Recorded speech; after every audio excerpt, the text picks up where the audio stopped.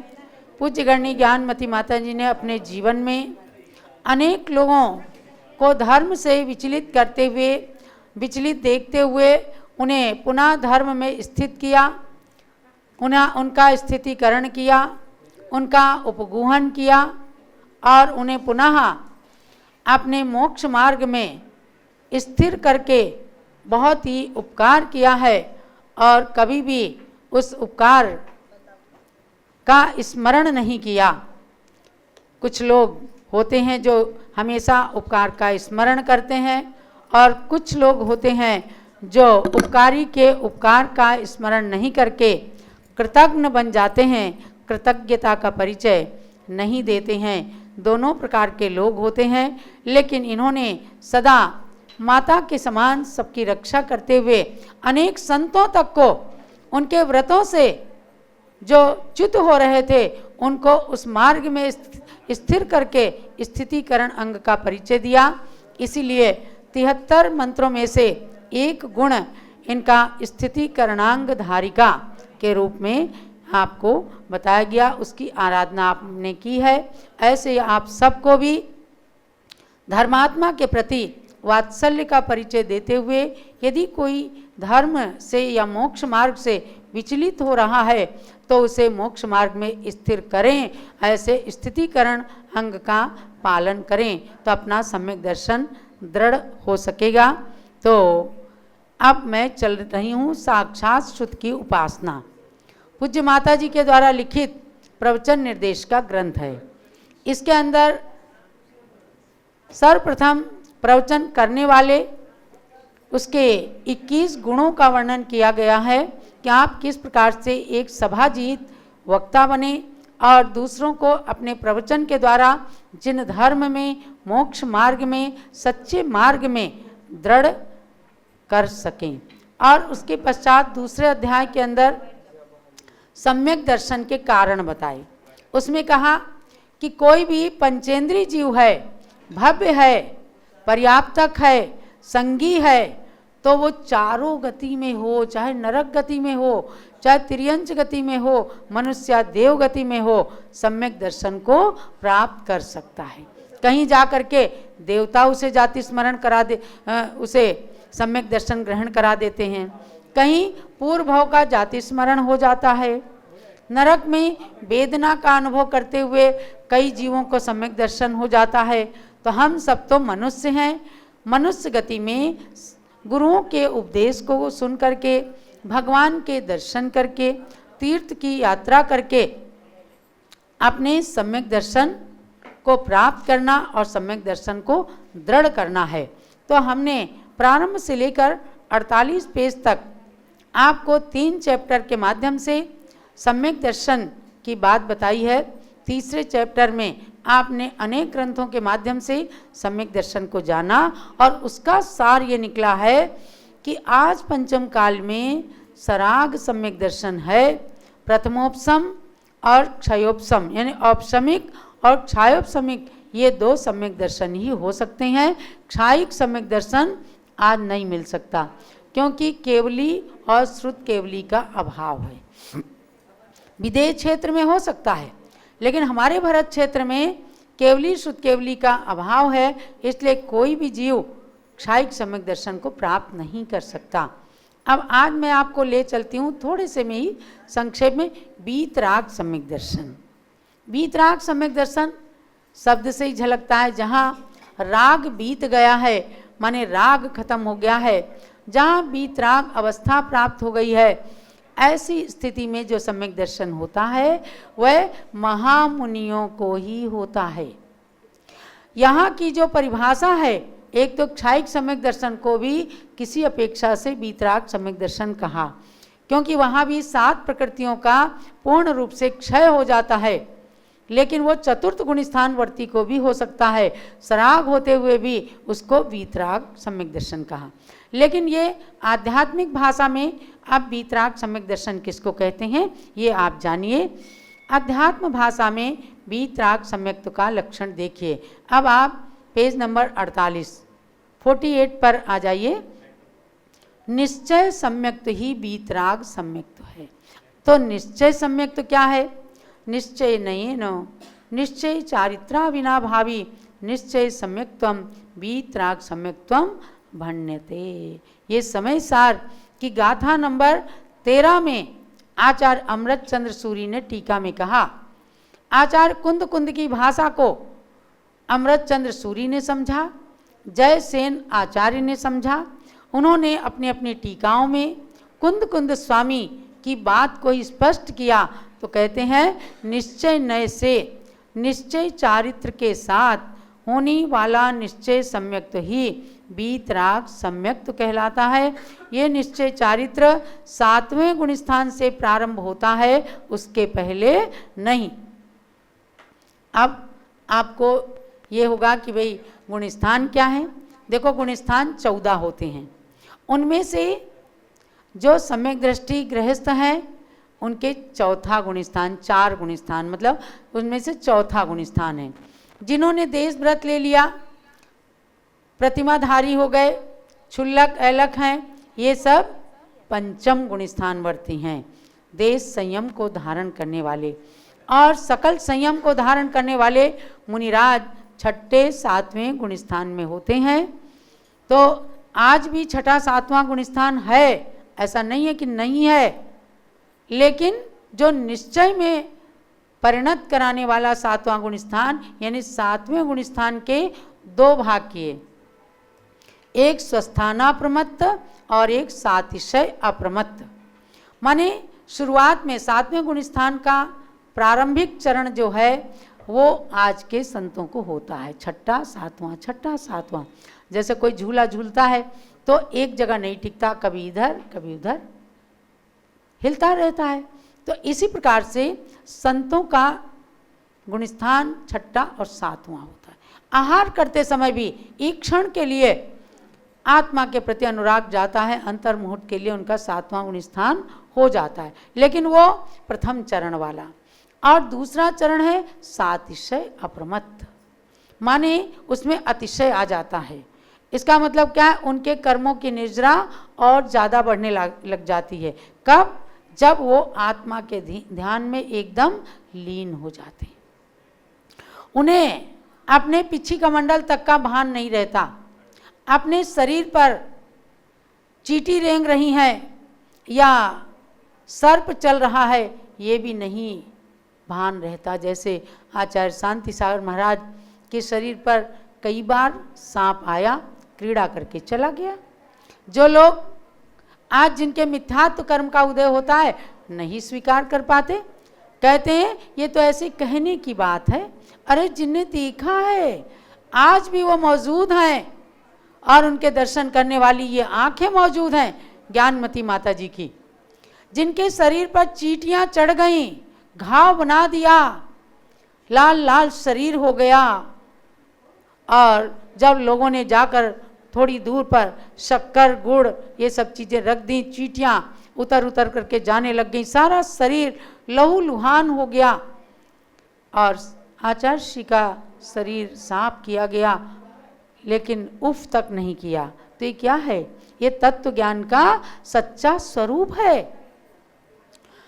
उस समय मैं मानती हूँ कि आचार्य श्री को क्षण भर के लिए जरूर सातिशय अप्रमत्त गुणस्थान हुआ होगा, क्योंकि जब उन्होंने अपने शरीर से पूरी तरह से नाता तोड़ दिया, ऐसे गुणस्थान की बात यहाँ कह रहे हैं। ऐसी स्थिति में निश्चय चारित्र प्रकट होता है और तब उनका सम्यक्त्व निश्चय सम्यक्त्व बन जाता है। उस सम्यक्त्व को वीतराग सम्यक्त्व कहा गया।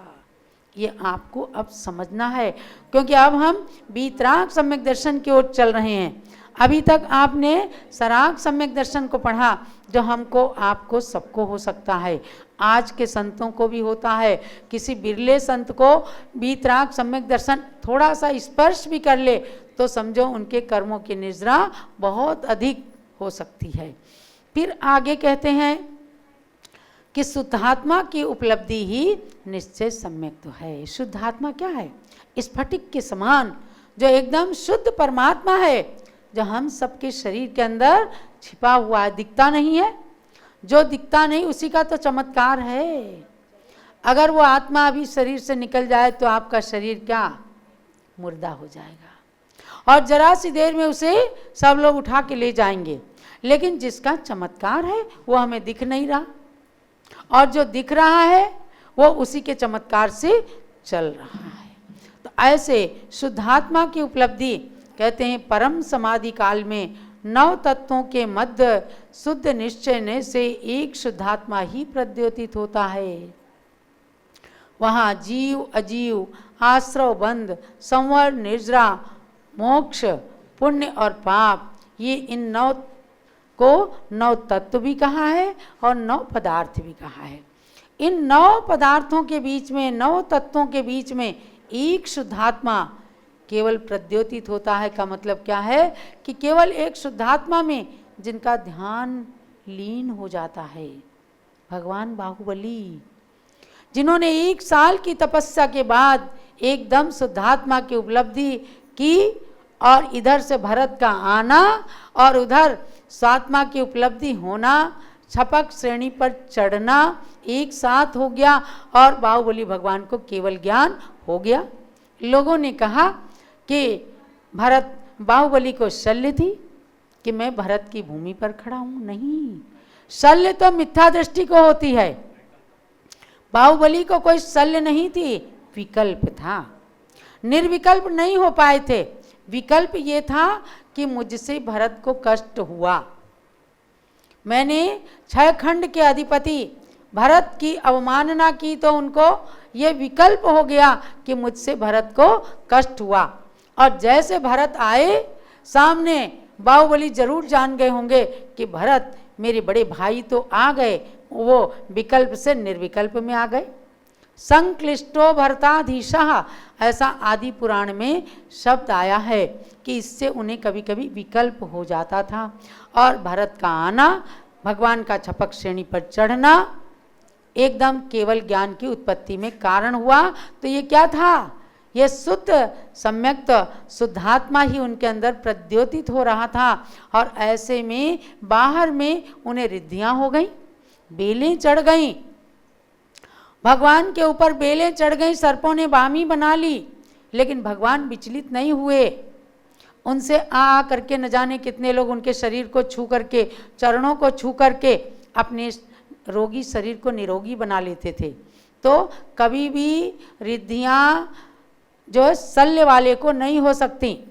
भगवान बाहुबली निशल्य थे और निशल्य होने पर उन्हें सारी रिद्धियाँ प्राप्त हुई। पुनः आत्मरिद्धि को प्राप्त करके वे साक्षात भगवान बन गए। इसीलिए आज उनकी प्रतिमाएं बनाई जाती हैं। बाहुबली का जन्म स्थान क्या है? अयोध्या।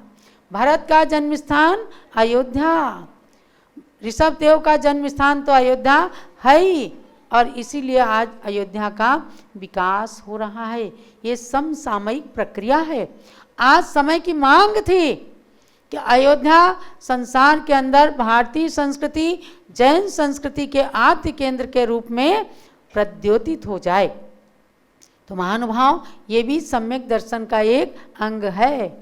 वात्सल्य अंग और प्रभावना, अयोध्या की प्रभावना करना, तो अपना सम्यक दर्शन भी दृढ़ होता चला जाएगा। तो वीतराग सम्यक दर्शन में बाहर की कोई प्रक्रिया नहीं होती, केवल आत्मा की अनुभूति, आत्मा की प्रतीति और आत्मा का अनुभव, यही अनुभूति प्रतीति शुद्धात्मोपलब्धि है। वही निश्चय सम्यक्त है। और वह अनुभूति निश्चय से गुण गुणी में अभेद विवक्षा करने से शुद्धात्मा का स्वरूप ही है, ऐसा तात्पर्य समझना।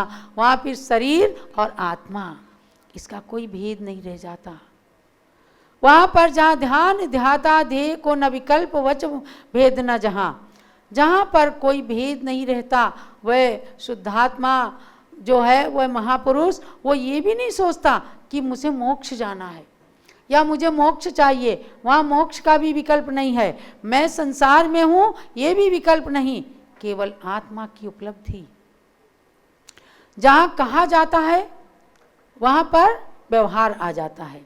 जहाँ निशब्द हो जाते हैं वहाँ निश्चय आ जाता है। इसलिए आपने देखा होगा कि योगी जो है वो ध्यान में लीन होता है, ध्यान में लीन होता है। ज्ञानमती माता बताती हैं कि आचार्य शांति सागर के भाई थे वर्धमान सागर जी, और वो एक बार ध्यान कर रहे थे कहीं पर, हम लोग जा करके उनके दर्शन करने लगे। माता जी ने उनको भी देखा है छुल्लिका अवस्था में। तो महाराज के मस्तक पर एक चिड़िया फुदकती, बार बार फुदकती बार, लेकिन महाराज के तन पर बिल्कुल भी विकृति नहीं आती थी। जब उन्होंने ध्यान छोड़ा तो बोली, हम लोगों ने पूछा कि महाराज आपके मस्तक पर, सिर के ऊपर बार बार चिड़िया फुदक रही थी, तो क्या आपको पता ही नहीं चल रहा था? बोले, बेटा मैं तो आत्मा के ध्यान में लीन था, कुछ कुछ लग रहा था, लेकिन मैं सोच रहा था ये सब शरीर में हो रहा है, मेरी आत्मा तो शरीर से भिन्न है। यानी कि आज भी इस पंचम काल में भी ऐसे ध्यान करने वाले महापुरुष हैं। अब आपको निश्चय सम्यक दर्शन के विषय में जो बताया जा रहा है उसमें श्रद्धान करना कि आज वर्तमान में हम सबको नहीं हो सकता, किसी किसी महामुनि को बहुत शुद्धात्मा में लीन अवस्था में जरा सा स्पर्श तो हो सकता है, लेकिन मोक्ष जाने जैसी, छपक श्रेणी पर चढ़ने जैसी बीतराग सम्यक दृष्टि की अवस्था नहीं आ सकती। आज के स्वाध्याय में आप सबको यही सार समझना है कि शुद्ध ज्ञान की उपासना करते हुए हम अपने सम्यक दर्शन को दृढ़ रखें, सच्चे देवसात गुरु की भक्ति करते हुए, तीर्थ यात्रा आदि करते हुए अपनी आत्मा को पवित्र बनाएं। जावाणी के ज्ञान ते सूझे लोकालोक, सोवाणी मस्तक चढ़ो सदा देता हूँ दोग। हे जिनवाणी भारती तोई जपूं दिन रैन, जो तेरी शरणा गए सो पावे।